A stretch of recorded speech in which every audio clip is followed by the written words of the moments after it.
who doesn't love just completely blocking everybody else out of the jukebox at a bar and forcing everyone else to listen to as many Thin Lizzy songs as you want or whatever.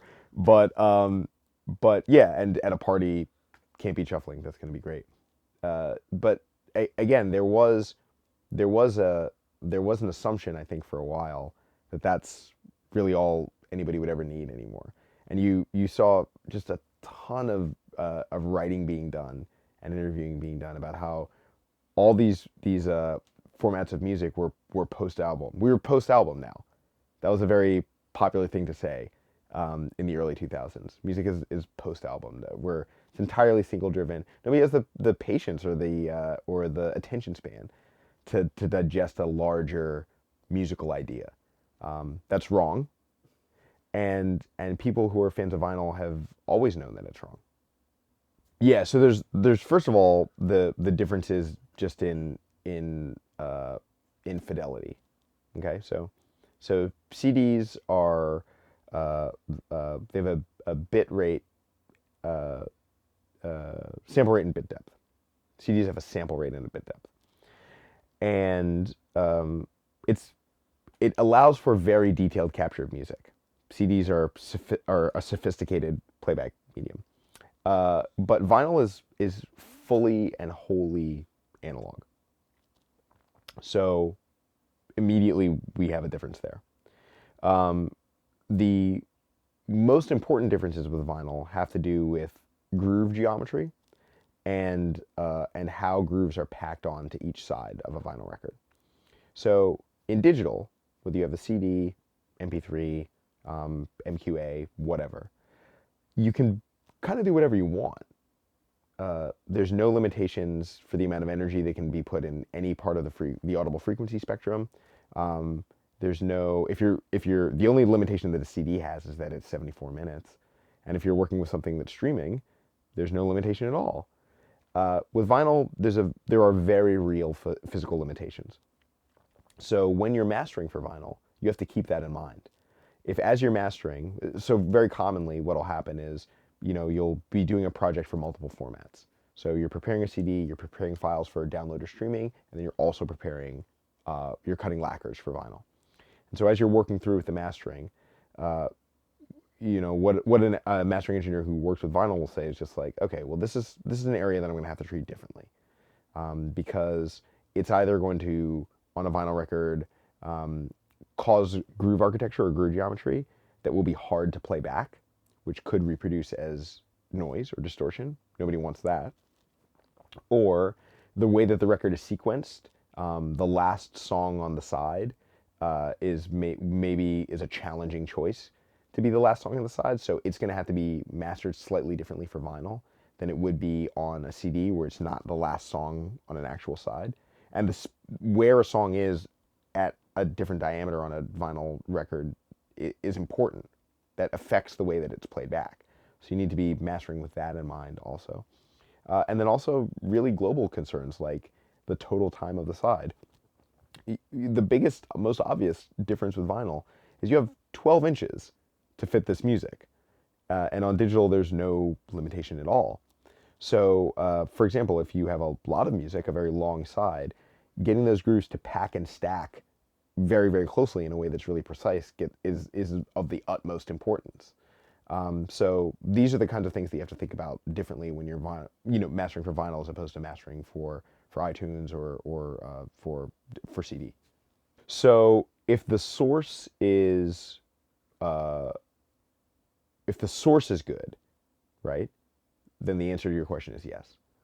We can cut a vinyl record from a CD, and that will not magically impart quality that didn't exist in the first place coming from the source. But let's say for example, uh, there's a band, either a new band or you're doing a reissue, and they have recorded a tape, right? And they did, uh, and let's even go farther and say that they recorded kind of live to tape, right? Think about Funhouse, okay? So like a very live sounding recording. So you're playing that off of tape, and then you cut lacquers. You're there. You're in the room with those guys basically. So the source counts for a lot. And if you're using a source that is pretty downstream from the original, again, vinyl doesn't magically inject things that weren't there in the first place. But if it's there, you're gonna get it. You're gonna get it all. And I've lived here for 8 years, and I I moved here because I like the quality of life, and uh, I really like the music community. Portland's odd. Uh, well, is odd, full stop. But specifically in what I'm talking about, Portland is odd because it has a music community that belongs in a city 2 or 3 times its size. And I don't know how we fit all the music that's in the city in this city. I mean, if you pick up the Mercury, you can't, first of all, on any given night, there's more things that you would want to go see than you can even hit. You could you could try to spend 10 minutes at each of them and you literally couldn't drive to all the stuff that you wanted to see before it was over. And that's every night of the week. So there's this crazy musical ecosystem here. And I still love going to see live music, so I'm out at live music as much as I can be. And that was a big part of it. That's a big quality of life factor for me. So that was yeah, it was that. It was, I mean, just the environment of Portland. I like a city this size. Um, and I can sort of do my job from anywhere these days. It's great connecting with people who live in the city and having them attend mastering sessions, but most of your work is you receive unattended, frankly. So if I could build my studio anywhere, um, I and I can work from anywhere, I decided to work from a place that I would really like to live and that had a really thriving music community. If you're, there's no perfect place to live, and people can, rank order the things that are most important to them in terms of quality of life in whatever way they want. Some people can't not live, without being inside of the ocean, right? Like the ocean has to be somewhere close to them, or they've got to live somewhere really hot, or whatever. You got to live close to skiing, right? Music is really one of the organizing principles of my life, and so I have to live somewhere with a great music community, and I've been really lucky in my life that I always have. And so at the phase of my life where I was, and professionally also where I was, this just seemed like the place for me to go.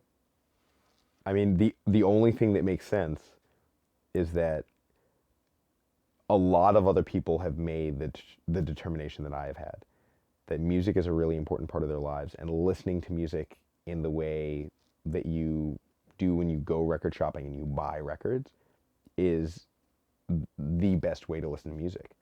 And it's worth your time, and it's worth your money.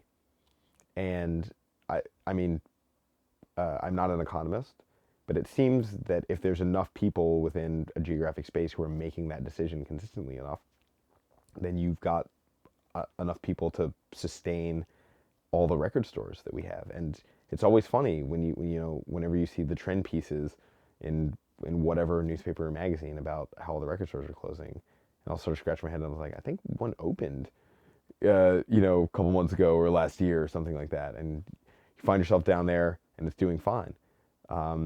And I think also, in Portland, record stores are a little bit, people sort of become a little bit like Norm from Cheers. Like you pick the 5 or 6 that you really like and you keep going back to them. So there's a ton of repeat business. I live in Southeast. I'll drive all the way to St. John's. For people who aren't in Portland, that's a long drive. And I'll go all the way to St. John's just to go to Vinyl Resting Place because I really like that record store. I mean, it's like having a restaurant that you really like or having a bar that you really like that you'll go out of your way to go to because they're going to have the good stuff.